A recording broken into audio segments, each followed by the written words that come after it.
Started here. I'd like to thank everyone for joining us. Welcome to the first one of our OLLI Shorts from the University of South Dakota. Our OLLI is in the southeast corner of the state, and I see several of our members are here, and I see several other people I don't know. So welcome here. I am so glad. I hope that you will share the list of OLLI Shorts with your friends. These are free. They're short little programs every weekday in February. We do those to help give people a small taste of what OLLI is like. And then, of course, we hope that they join OLLI. And if you're in South Dakota, of course, we hope you join our OLLI. If you're from another state visiting us, we hope you'll check out the OLLI closest to you. I would like to welcome today Kate O'Hara, who, when I put out a call for speakers for our OLLI Shorts this February, Kate jumped right in and said, I can talk about Cincinnati. And I said, we don't know a thing about Cincinnati here. We would love to hear it. So Kate, welcome. I am so glad to have you here. Thanks for joining us at OLLI at the University of South Dakota. Well, thanks for having me. I'm happy to be there, but I'm happy that I'm not there since you've got all that snow and cold weather. We have a little bit of snow here, but the sun is shining, which is, depending on where I sit, I'm going to get weird light on my face. Just ignore that. That's the sun I can't shut out. And it is cold here, but not as cold as there. So since I just have a few minutes, I'm going to go ahead and just start, and then I hope we'll have a little time for some questions. And if you have a question while I'm talking, just shout it out. There's not that many of us, and I am totally open for being interactive. So I'm going to go with sharing my screen and going to, oh, I can't see anything.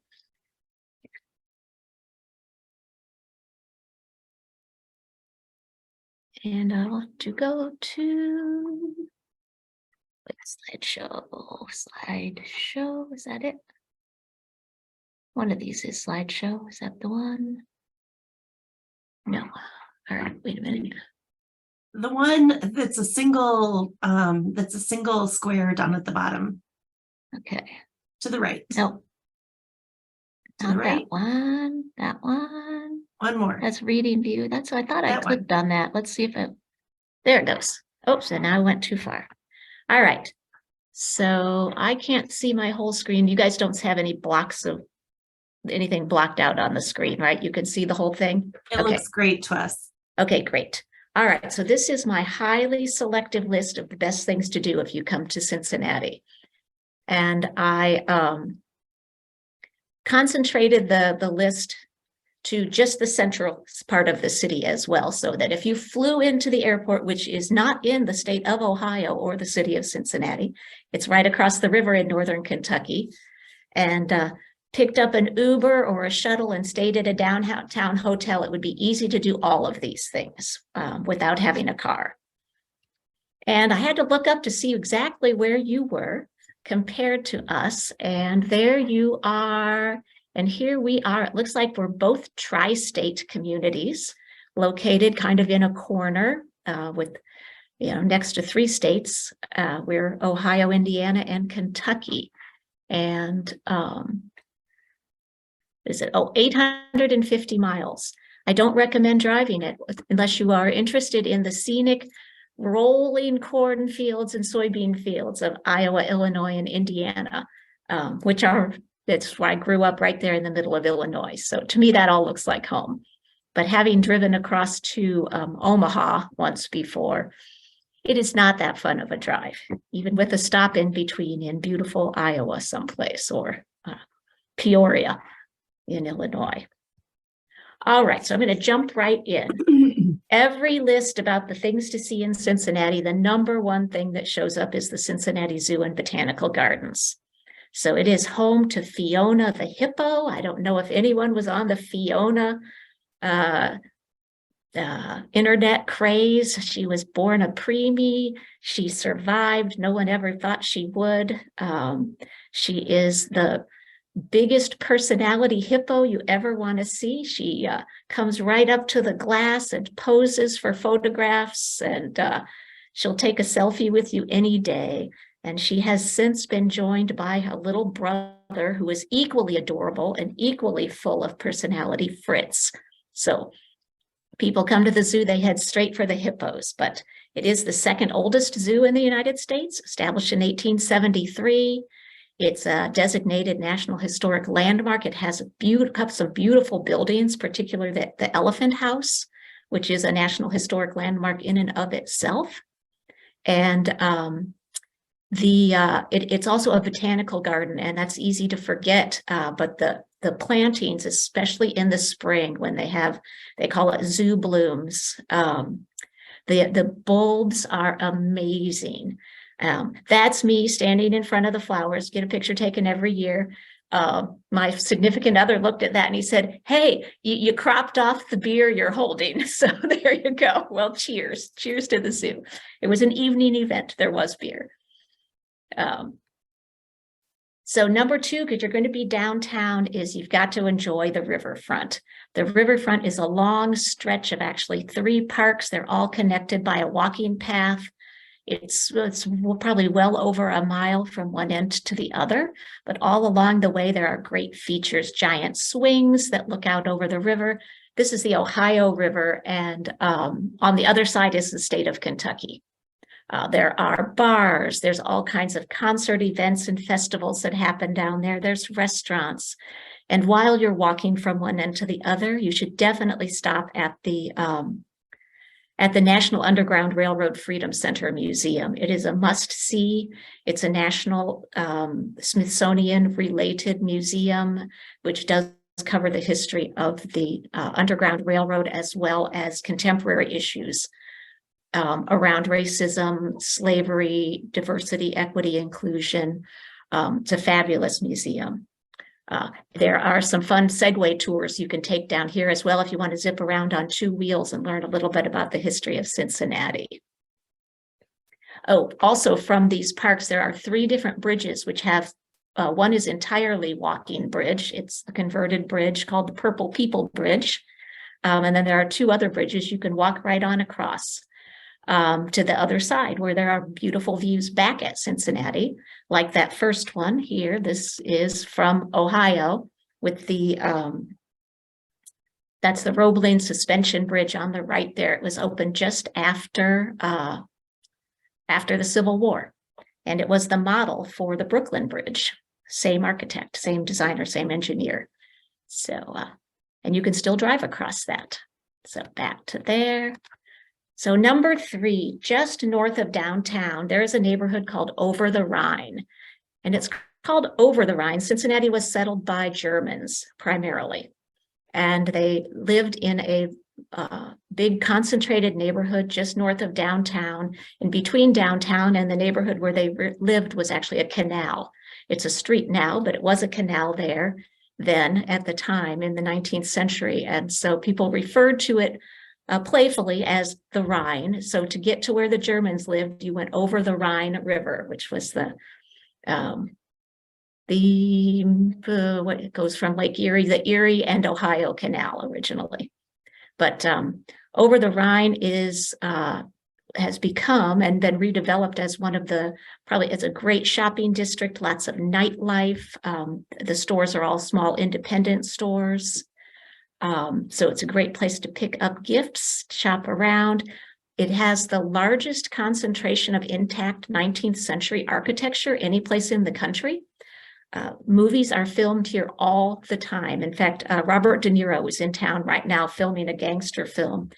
The movie Carol was filmed here in Cincinnati. That's a recent one. Along with several others. We're almost always a stand-in for New York City because New York City doesn't have the architecture left anymore, not in the concentrations that Cincinnati does. And it's way cheaper, of course, to film a movie here. But what you're seeing here on the screen is Findlay Market.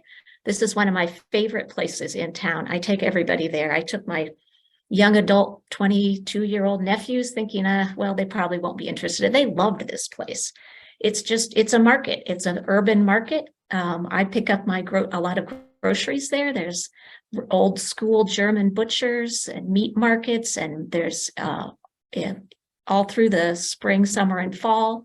There are local farmers, the whole farmer section, but there's also just produce vendors, gifts, art, festivals, music, beer, wine, anything you need to buy or experience, you can do at Findlay Market.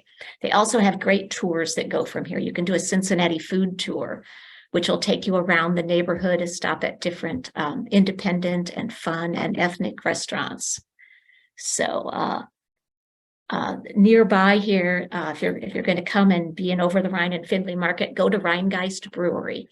As I mentioned, Cincinnati was settled by Germans. We have so much beer in this town. I'm not a big beer drinker, despite that I had to crop that beer out of my picture at the zoo. But Rheingeist is one of the oldest craft brewers here, one of the first craft breweries here.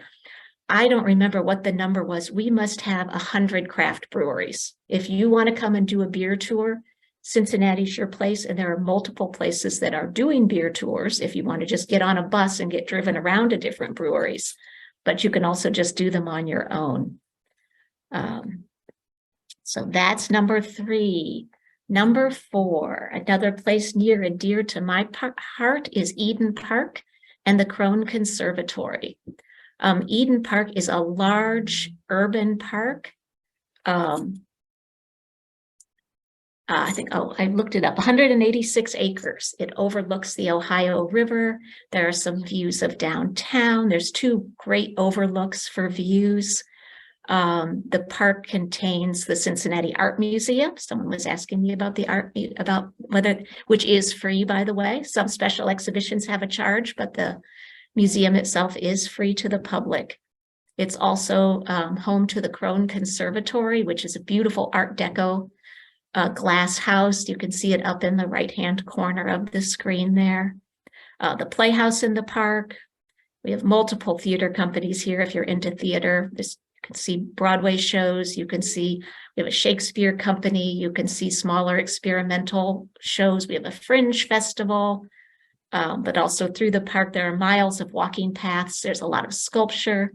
There's some interesting buildings like that lovely gazebo right there, which is said to be haunted. And it's this also edges the Mount Adams neighborhood. This neighborhood is above downtown, and it's often referred to as the San Francisco of Cincinnati.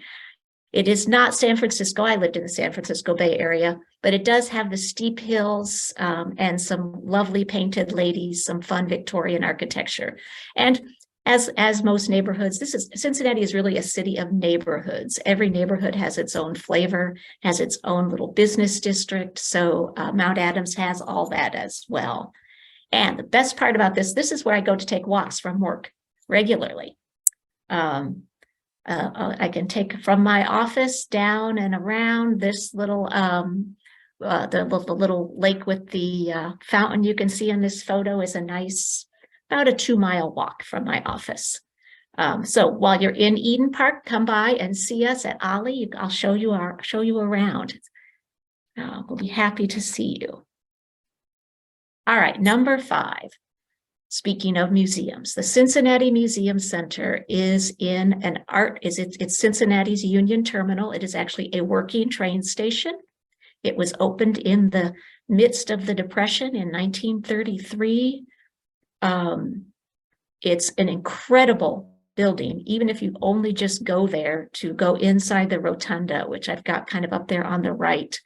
The rotunda is completely lined with mosaic murals that show the history of our country, the history of the settlement of Cincinnati, and they celebrate workers. So very much you think about all those WPA murals that you might see in post offices or different places, very much along those lines, celebrating the founding of our country and the American worker. Actually, when you fly into the airport, you will see some of the murals that came out of this building at various times are in the airport now as well. But the rotunda is fabulous. You can also stop, you can get an ice cream there, you can shop in their shop, and from one corner to the other, you can send one person to one corner of the rotunda and one to the other, and you can whisper And the sound goes up around the rotunda and down to the other side. So don't miss the whispering fountains if you're there. But if you're like me and you're a big museum nerd, you see the Cincinnati History Museum, the Children's Museum, the Natural History and Science Museum, the Holocaust and Humanities Center just recently moved in there. It's fabulous in their new digs. There's an Omnimax theater, and they host major traveling exhibitions of the kind you see in these kinds of museums. Right now, I think it's one of those giant Lego shows. And often it's dinosaurs or, something else along those lines. All right, number 6, art museums. Before I came to OLLI, I worked for 25 years at the Taft Museum of Art, which is the one you see there in the middle. So I love museums. The Cincinnati Art Museum, which is in Eden Park. You'll stop there while you're in the park. They are free and open to the public. It's your basic, large, full, all the kinds of things you find in an art museum. If you're interested in finding out more about Cincinnati art, the Cincinnati Wing is a great resource there. You can see we were a center of not just painting and sculpture, but also ceramics, art ceramics in particular, and beautiful furniture making. The Taft Museum there in the middle is one family's art collection, not William Howard Taft, but you can go see his birthplace, which is another lovely small museum not far from downtown. But this is his older half-brother, Charles Phelps Taft, and he and his wife collected old master paintings, Chinese ceramics, different kinds of decorative arts. And before they died, they arranged to have their home converted to a museum. So it's not a house museum with bedrooms, etc. The different rooms have been actually converted to galleries, but it's beautifully appointed. And it's a lovely small museum. You can see everything, including whatever the special exhibition is, in an hour and a half. Have a lovely lunch, visit the gardens. The peonies out front are fabulous in the spring. And if you want a more contemporary experience, go to the Contemporary Arts Center, just a few blocks away downtown. The building itself is pretty great if you're into contemporary architecture, designed by Zaha Hadid, who died not too long ago. It was her first museum commission, and I think it's the first major museum designed by a woman. So we got to celebrate that. All right, number 7, Music Hall and Washington Park. So Cincinnati Music Hall, which opened in 1878, in the Richardsonian Romanesque style, by our favorite hometown architect, Samuel Hannaford. There are multiple buildings in this fabulous over-the-top Victorian kind of style in Cincinnati, thanks to Mr. Hannaford and his sons. Very much embraced this style of architecture. This is a fabulous place to see a concert if you are so inclined. It's the home to the ballet, the symphony orchestra, the Pops Orchestra, the opera, and the May Festival Chorus, which is might be the oldest continuous choral group in the United States. I think they're actually celebrating 150 years this year. We have a program coming up with them, talking about their 150 years. And across the street from the music hall is a fairly recent addition to Cincinnati, really in the last 10 years, maybe. A very neglected and rundown urban park was expanded and renovated to form a real gathering place. You can see it looks like yoga is going on in this picture. What you can't see just off to the right is a major stage. A lot of concerts happen. And just to the left, there's a gazebo that you can't see, where they do some smaller, I've been over there for like bluegrass music, and there will be a bluegrass band in the gazebo. There's concessions, there's like a beer tent, there's a dog park, there's great water features that the kids can run through, or the hot grown-ups on a hot day. I'm not too proud to run through the spray ground with the kids. But this is lots of every weekend there's probably something going on. Even in the winter, they were having something called Mitten Fest, with vendors and food trucks and drinks and, just music and fun. Trying to keep track of the time. And since you're going to be downtown, you should stop by Fountain Square. Fountain Square is often referred to as Cincinnati's living room. It's right in the middle of downtown, beautiful fountain called the Genius of Water, or sometimes the Tyler Davidson Fountain, which was installed in 1871. The square has its home events, concerts. In the wintertime, there's a skating rink. It's where the giant Christmas tree goes up during December, and Santa rappels down one of the skyscrapers every Friday night. It's I would have to say Washington Park has probably edged in on Fountain Square in terms of being really Cincinnati's living room or gathering place, but there's still a lot goes on Fountain Square. They've got a big giant screen, so when there's a home team, when the Bengals were just recently losing to the Kansas City Chiefs, the game was up on the big screen, and there were food trucks and vendors, and people were kind of tailgating there in the square. So it's a fun place to be, and the fountain's lovely, super Instagrammable. You don't want to miss that if you're collecting your Instagram photos on your trip. But overlooking the square, you can see on the right is Carew Tower, which is a great Art Deco skyscraper. Again, went up during the Depression, and you can go all the way to the top to the observation deck if you're not afraid of heights. And you can climb the last 2 flights on some narrow, weird stairs. But it's a great place to see views. You can see for miles on a nice day. And as long as you're there, go into the lobby of the Netherland Plaza Hotel, which is attached to the tower. It is filled with mosaic tiles. This was a center of art tile. The Rookwood pottery was here. And the tile work in there is beautiful. Try to go into the Hall of Mirrors while you're there. If there's not an event going on, it's really amazing and definitely worth a look. And you can stay there. So ride the streetcar. We love our streetcar, despite how controversial it was trying to get it to going here. But it's free. It'll take you most of the places on this tour. I wish it came all the way up here to Uptown where we are. It does not. It was supposed to. Maybe someday it still will. But it will take you all the way from the riverfront up to Rheingeist Brewery, which was near Findlay Market, one of the slides I showed you. So you can basically just hop on, hop off at lots of the different places that are along downtown. Our downtown is filled with murals, and actually all of our neighborhoods are starting to be filled with murals, thanks to a many years long project that employs artists and teenagers to work with community groups to decide how they'd like to have their neighborhoods represented or their hometown heroes represented. And so you can see lots of those from the streetcar. And and just enjoy all the different architecture from very old to very new. This one's a little bit more out of the way, but just a few minutes from downtown by car. And this again is one of my favorite places.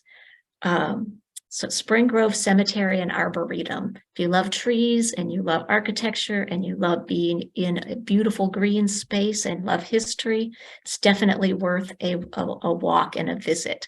You can pick up a map with different walking tours from the office and just take off and explore. It is easy to get lost. If you're going to go out there, you can let me know. I'll tell you how not to get lost at Spring Grove or give you a personal tour. But it is the 3rd largest cemetery in the United States. It has some national champion and state champion trees. It's an arboretum. So if you go in the spring, it's fabulous, particularly the magnolias and the dogwoods, but the weeping cherries will make you weep. They are so beautiful. And then again in the fall, so many different varieties of trees, so many different colors to see. So look at me. All right, that's actually my last slide. I'm going to stop sharing. Oh, I see some things in the chat. Yeah, we're all saying we're headed to Cincinnati. Yeah, I can tell you I'm not from here, and I moved here. Well, I grew up in Illinois. I think I mentioned that to some people who were here earlier. and then had moved it to Northern California. I didn't really think I was coming back to the Midwest. But the job at the Taft Museum of Art was one not to pass up. I moved here sight unseen, and I have been just, it's beautiful. It's filled with parks. Because we're so far south, people are super friendly. You know, that whole Southern hospitality, but it doesn't feel like the South either. It's kind of on the edge there, Midwestern, Southern. It's not a gritty industrial city, which one might expect in the Midwest, like say Cleveland or Akron or Toledo or Chicago, all great cities with their own personalities. But this city just has a much different vibe. It's really embraced its maker culture. Lots and lots of artists, people making interesting stuff, lots of startups and entrepreneurial work, and the architecture from old to new. I'd say it has been in its past a conservative city, but conservative in the sense that they didn't get rid of the old stuff. They added new stuff, but they didn't rip down the old things. So the flavor of different neighborhoods was really preserved. And there's a tour for anything you want to do. People have really made a business of that. So that's incredible. We have about 2 minutes left. Does anybody have a question for Kate? Just go ahead and unmute yourself. We do have a lot of people saying how they really want to go there. Yeah, I'm looking, I've got that. Do you have much of the bluegrass influence from Kentucky or not? We do have some of the bluegrass influence from Kentucky. There's a pretty active bluegrass scene here. In fact, I live in a funky, fun neighborhood called North Side, and our neighborhood bar, the Comet, every Sunday night has bluegrass, and it's pretty easy to find a bluegrass band performing someplace here in town, and there are lots of great musicians here. Super. Any other questions? Feel free to. Bourbon too, by the way, if you want to know about the Kentucky influence. We're right across the river from Kentucky. You can do the bourbon tour. That's fantastic. Well, All right. Kate, thank you so much for doing this for us today. I think you have convinced a lot of people that this is the place to go. This is not on my radar, and it absolutely is now. And I might even drive across the cornfields to go there. So It's worth it. yeah, I stay with my definitely. sister-in-law in Peoria if I have to go across the cornfields like that. But There you go. so Well, yeah, thank you so much for doing this, and thank you to everyone for joining us. yeah. Please join us again here tomorrow. Every weekday this month, we'll be here at the same time on the same link, and we have a whole bunch of different topics. If you have any questions about OLLI Shorts and the University of South Dakota, feel free to give us an email at OLLI, O-L-L-L, whoops. How many? OLLI at usd.edu. Thank you, everyone. We want to stay right at our promised amount of time. You take care, and we'll see some of you tomorrow. Thanks, Kate. Great, absolutely. All right. It was fun. Bye, Thanks. everyone. Bye.